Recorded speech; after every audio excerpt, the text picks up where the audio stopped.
अनजान राह का सफार। एक शाम ज़ैनब अपने दोस्तों के साथ पार्क में टहल रही थी कि अचानक उसकी नज़र एक छोटे से नोट पर पड़ी जो जमीन पर पड़ा था। उसने नोट उठाया और उस पर लिखा देखा, अगर तुम्हें सच्चाई की तलाश है तो इस पते पर पहुंचो। नीचे एक पता लिखा हुआ था। ज़ैनब की तजस्सुस बढ़ गई और उसने फैसला किया कि वो अकेली उस पते पर जाएगी। जब वो मुकर्ररा पते पर पहुंची तो उसने देखा कि वहां एक पुराना खिस्ता हाल मकान खड़ा था। दरवाजा खुला हुआ था और अंदर से मध्यम रोशनी निकल रही थी। ज़ैनब ने अंदर कदम रखा और एक बूढ़े आदमी को देखा जो एक किताब पढ़ रहा था। बूढ़े आदमी ने ज़ैनब की तरफ देखा और मुस्कुराया। मैं तुम्हारी आमद का मुंतजर था। ज़ैनब ने हैरानगी से पूछा, आप कौन हैं और मुझे यहां क्यों बुलाया? बूढ़े आदमी ने किताब बंद करते हुए कहा, मैं हकीम हूं। मैं तुम्हें एक राज बताने वाला हूं, लेकिन पहले तुम्हें मेरे 3 सवालों का जवाब देना होगा। ज़ैनब ने हामी भरी और हकीम ने पहला सवाल पूछा, जिंदगी का सबसे कीमती चीज क्या है? ज़ैनब ने सोचा और जवाब दिया, वक्त, क्योंकि उसे कभी वापस नहीं लाया जा सकता।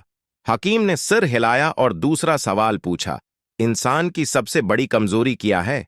ज़ैनब ने फौरन कहा, खौफ, क्योंकि यह हमें हमारे मकासद से दौर कर देता है। हकीम ने मुस्कुराकर आखिरी सवाल किया, सबसे बड़ी ताकत क्या है? ज़ैनब ने एक लम्हा के लिए सोचा और कहा, मोहब्बत, क्योंकि यह हर रकावट को अबूर कर सकती है। हकीम ने खुशी से कहा, तुमने सही जवाब दिया।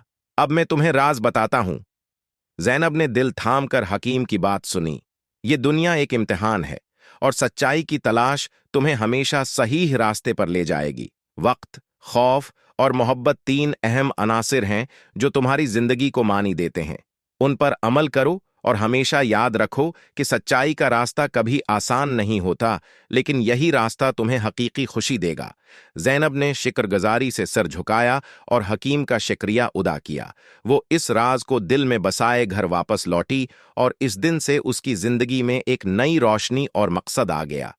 एकला ओ जिंदगी का राज उस कहानी से हमें यह सबक मिलता है कि सच्चाई की तलाश में वक्त, खौफ और मोहब्बत को समझना और इन पर अमल करना जरूरी है। इस सफर में हमें कई चैलेंजेस का सामना करना पड़ेगा, लेकिन यही रास्ता हमें हकीकी खुशी की तरफ ले जाएगा।